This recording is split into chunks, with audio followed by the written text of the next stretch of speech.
بسم الله الرحمن الرحيم الحمد لله رب العالمين وصلى الله وسلم وبارك على المبعوث رحمة للعالمين نبينا محمد وعلى آله وصحبه أجمعين. Assalamu alaikum wa rahmatullahi wa barakatuh.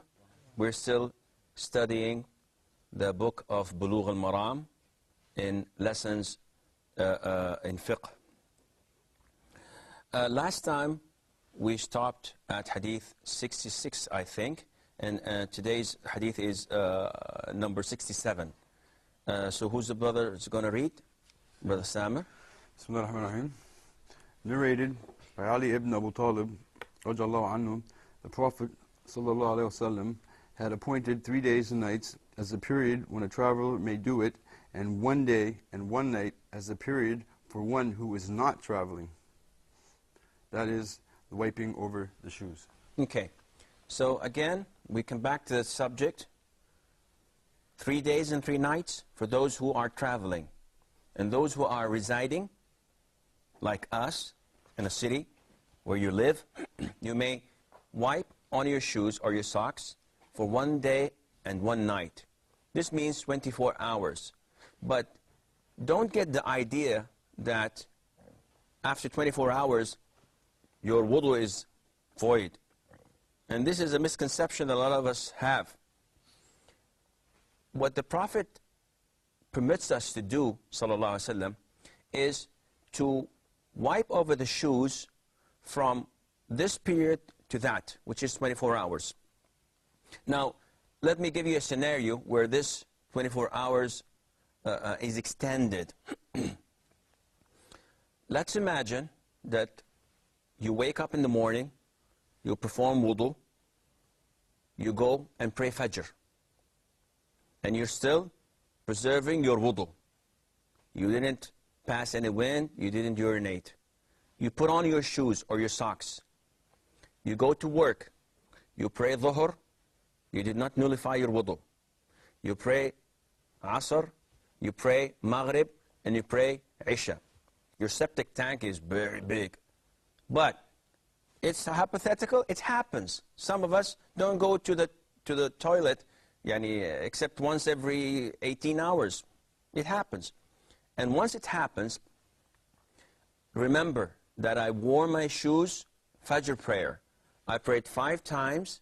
Now it's evening time, it's night. I go to bed with my shoes on. I wake up in the morning. Now this is the second day. By sleeping, I have nullified my wudu. So I go to the toilet and I perform wudu and I wipe on my socks. So the clock starts now. So I pray the second day, 5 prayers. Whether I nullify my wudu or not, whether I wipe or not, I began in the Fajr of the second day. And I continue, I go to bed in the second night. I wake up just before Fajr. I perform wudu and I wipe on my socks. So by now, by Fajr, I have finished 24 hours. But my wudu is still there. So I pray the third day, Fajr, Dhuhr, Asr, Maghrib, and Isha, with the same wudu of Al-Fajr. So in this sense, though I'm residing, what was the period that I have prayed while putting on my shoes? It was 3 full days and nights. Yet the period of wiping was only the second day. Because the first day, I didn't nullify my wudu. The third day, I didn't nullify my wudu. So the 24 hours was in the middle. So this is for the residing person. Did I make myself clear? Anybody has a question? Should I ask questions? I don't think so. What do you think? Is it understood? You have only 24 hours of wiping. But that does not mean that you may not wear your socks without wiping. Before that, a whole day. And that does not mean you may still keep on your socks after the 24 hours are over. You still have the option of doing this, alhamdulillah, and then this misconception must be removed from our minds that after the 24 hours are over, khalas, you have to take off your shoes and wash your feet. This is not the case. As long as you have your wudu on, even if you've wiped, your wudu is still on. You did not pass wind, you did not urinate, you did not sleep, then there's no reason for you to perform wudu again. Fadi? Say, for example, someone has the period, he has the 24 hours period time to wipe on the front of his feet, okay? And the next day, where he was supposed to take off his socks, he didn't. Like the next Fajr or the next after, going beyond that period, he wiped again on the khuffain or on his feet. And he went and prayed. Like, what is the state he is in for the wudu and his prayer at this time? If 24 hours pass from the first time he wiped his feet, after that he may not wipe on the socks again.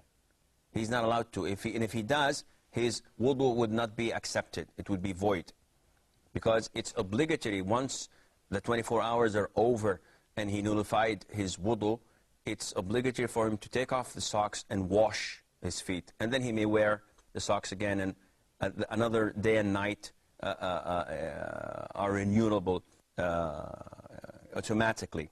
But if the 24 hours are over, he still preserves his wudu. He may pray, but if he nullifies his wudu after 24 hours from the very beginning of the first wiping, then he should immediately take off his socks or shoes and wash his feet again.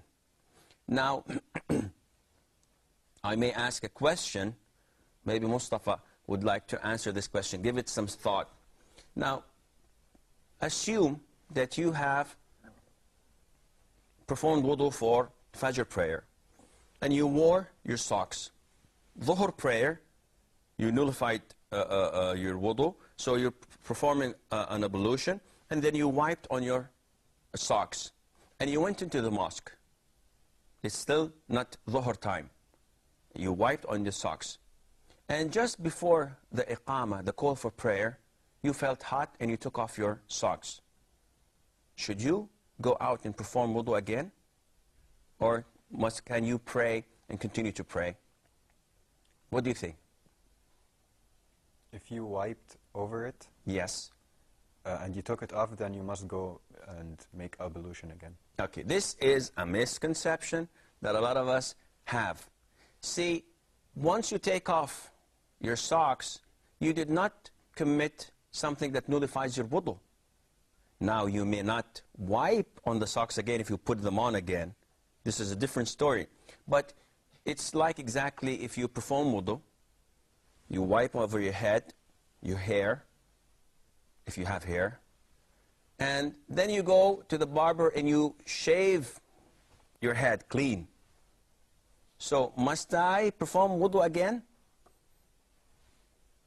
Putting your example in mind, said, yes, the hair that I wiped on is no longer there, so I think I should wipe again on my head. The answer would be no. The things that nullify your wudu are a number of things, and removing your shoes are not one of them, and is not one of them, and also shaving your head is not one of them. So, if I've wiped on my socks and I took them off, I may still pray in my current situation, as I did not nullify my wudu. Okay, the following hadith. Narrated Thawban, may Allah be pleased with him, Allah's Messenger, sallallahu alaihi wasallam, sent an expedition. He commanded them to wipe over the headbands, that is, the turbans, and the boots, that is, the shoes. Of course, now when you hear the word headbands, this is a translation, and lots of the translations, maybe they're not well translated. So one says headbands, whoa, headbands, it's like Rambo or something. They were not used to wearing these things, and lots of the things that the brothers in Muslim worlds wear, God, it's so weird. You know, you get people, now Muslims are following the West and every single thing as the Prophet ﷺ has warned. You get people wearing earrings, putting chains and bracelets and so on. What are you doing? He said, well, it looks cool. The looks is not important. The following of the Prophet ﷺ, to have your dignity, to have your own personality, to follow the sunnah, this is where you get your power from.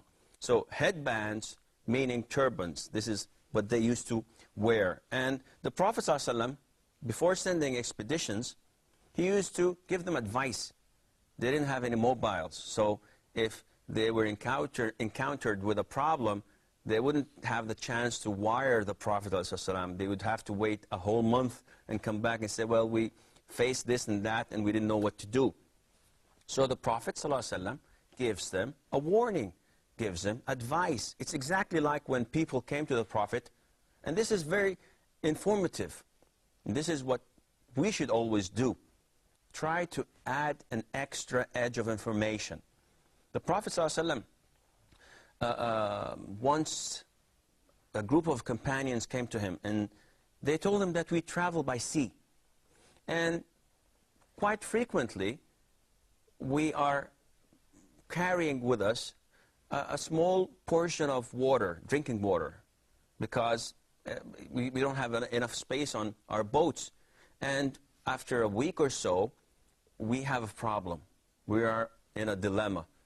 If we use the water to ablution, then we will run out of drinking water, and then we have a crisis.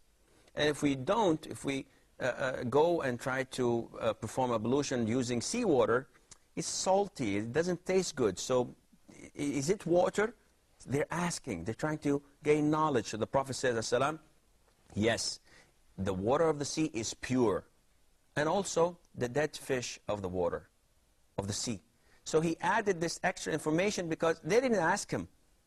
But he figured it out that if they're going to travel by sea, probably they're going to starve. Maybe they run out of food. So then we know that Muslims may only eat animals that are slaughtered by the people of the book or by Muslims, by Jews, Christians, or a Muslim.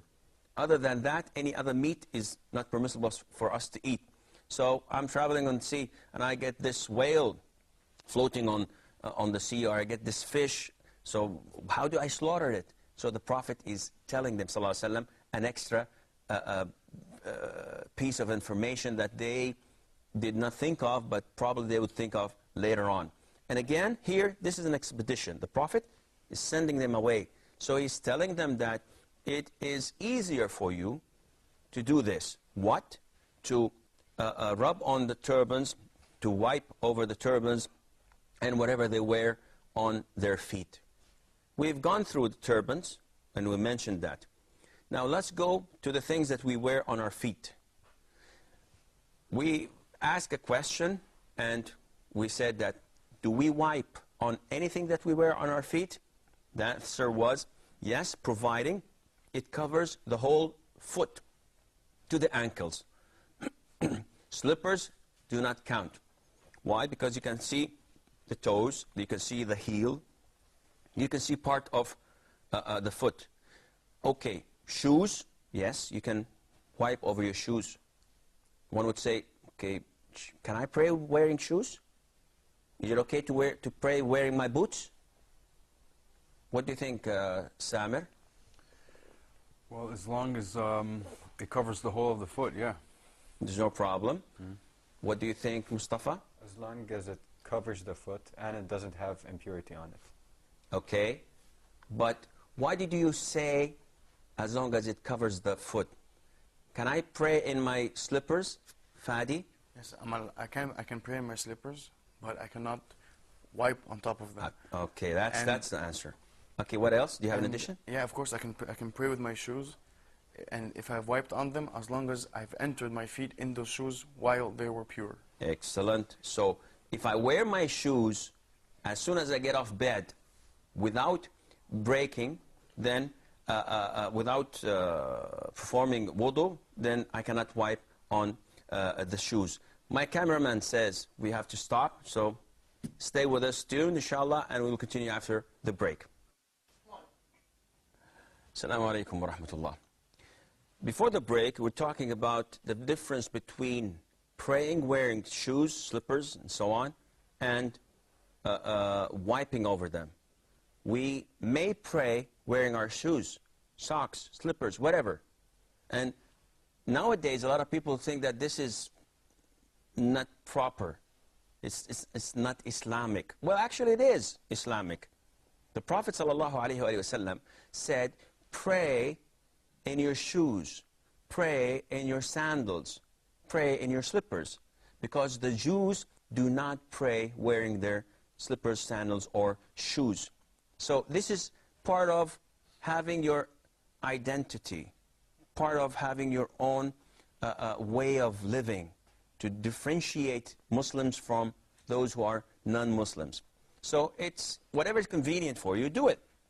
Now, putting in mind that I don't want people to listen to this hadith and the following prayer, they go to the mosque, to the masjid nearby their houses and say, well, the sheikh said we could wear our shoes, so I'm going to pray in the masjid, go all the way to the front row wearing my boots or my shoes and pray.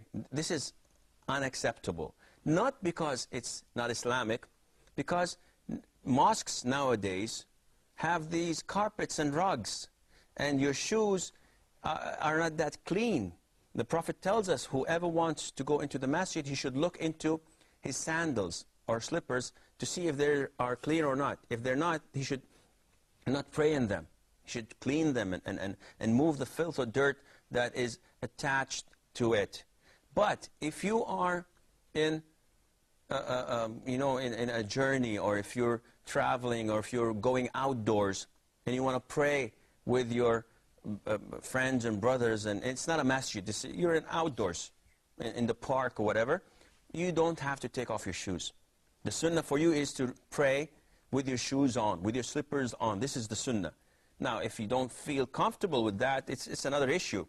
If you're wearing like Texican boots, really high with big stuff attached to it, then they said may harm you, no, take them off. It's no problem. If you're a soldier, wearing soldier boots could take a long time. Taking them off is a horrendous job, especially with all the straps and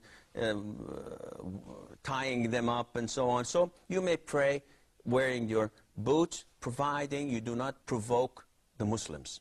You don't go to the mosque, to the front row, wearing your shoes. But if you're anywhere else other than the mosque, yes, this is the sunnah for you to wear it.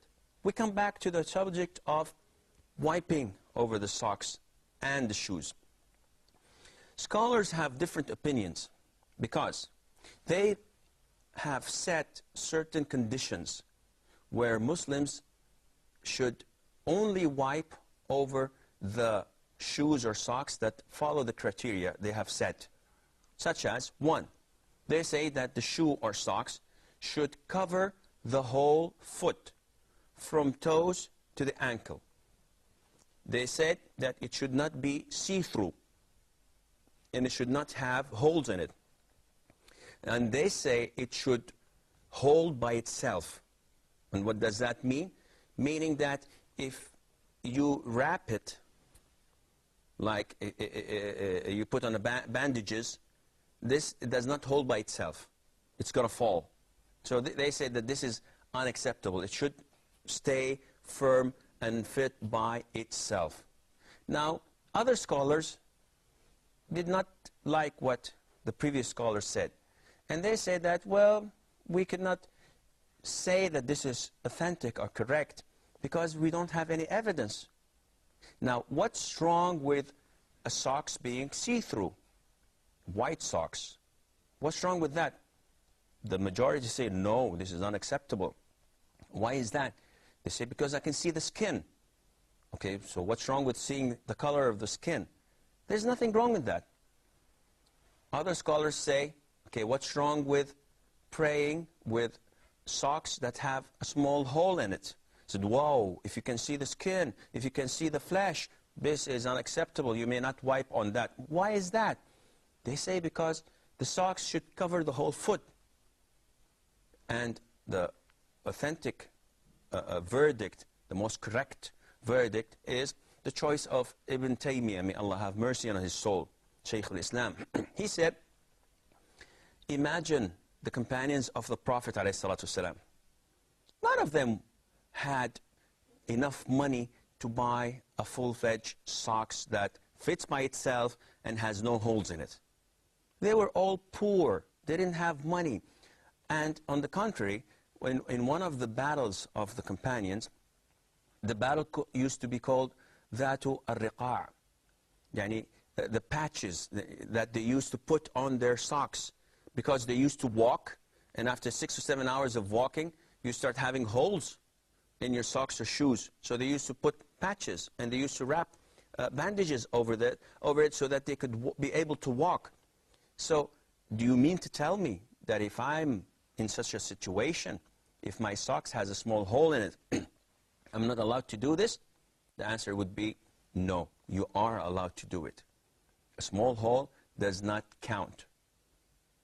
If the socks is see-through, this also does not count. It's okay to wipe, excuse me, it's okay to wipe over the socks, as the scholars say. We move on to the following hadith.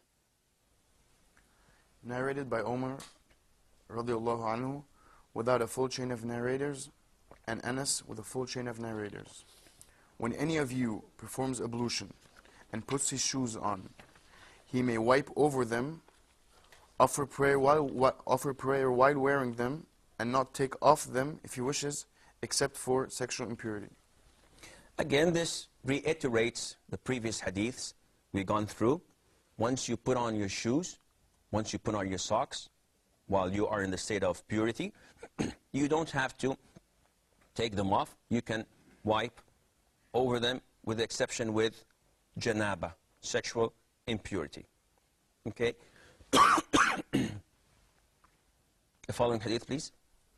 Narrated by Abu Bakr radiallahu anhu that the Prophet sallallahu alaihi wasallam gave permission for the traveler to wipe over his shoes during 3 days and nights, and for one who was not traveling during a day and a night, if he had been in state of purity when he put them on.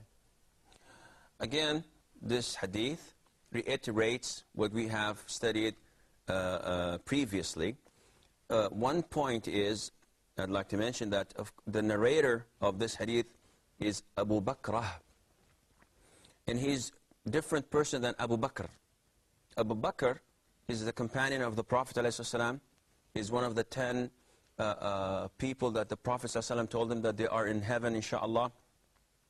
He is the father-in-law of the Prophet ﷺ because he is the father of Aisha al-Mu'mineen. Abu Bakr is a different companion. His name is Abu Bakr al-Thaqafi, and he was a slave. And when the Prophet ﷺ and his army surrounded the city of Taif, Thaqif, for 3 or 4 weeks or so, the Prophet ﷺ told those who were inside that the besieged city, that if anyone comes to them from the slaves, he is automatically freed. So this was an incentive to the slaves to come to the Prophet ﷺ and revert to Islam. So Abu Bakr was a slave at the time. So he came down from the castle of Thaqif by a rail. And this is the meaning of Bakra. Bakara is the rail. So he came down from the castle, the besieged city, by a rail. And the minute the Prophet saw him, the companions called him Abu Bakr, meaning the guy, the man with the rail who came to us. So again, this reiterates what we've mentioned before, that a traveler has the permission, has the excuse to make it easier for him not to take off his shoes for 3 days and 3 nights. He may only wipe over his shoes, and it's not a must that he takes them off and wash his feet, except in the case of sexual impurity. And for those who are residing, they may do the same, even if there is no reason for that. One would say, okay, I have a toilet that I can perform wudu on, or wudu in, so should I take it off? The answer would be, no, it's not a must. You may perform wiping over the shoes or the socks, but providing you do that within the span of 24 hours, 1 day and 1 night. And this tells us how easy Islam is. It gives us a room to maneuver. It gives us a room not to make life difficult on us. But remember, life is not difficult because Allah tells us to do this. You may not choose things that conflict with Islam and say, well, this makes life easier. You have to stick with the Sunnah. And the origin of wiping over the shoes is mentioned in the Quran when it comes on wiping over the head and washing the shoes, because there are two narrations of the ayah, برجولكم أو فامسحوا برؤوسكم وأرجلكم أو برؤوسكم وأرجلكم. So it can go both ways, and it's in the Sunnah crystal clear. It's a sign of Ahl Sunnah wal Jama'ah, as Imam Ahmad, may Allah have mercy on his soul, said that he narrated this hadith through 40 of the companions of the Prophet ﷺ, Mashu al-Khuffayn. This is all the time we have for today's program, and until we meet next time, fi amanillah, wassalamu alaikum wa rahmatullahi wa barakatuh.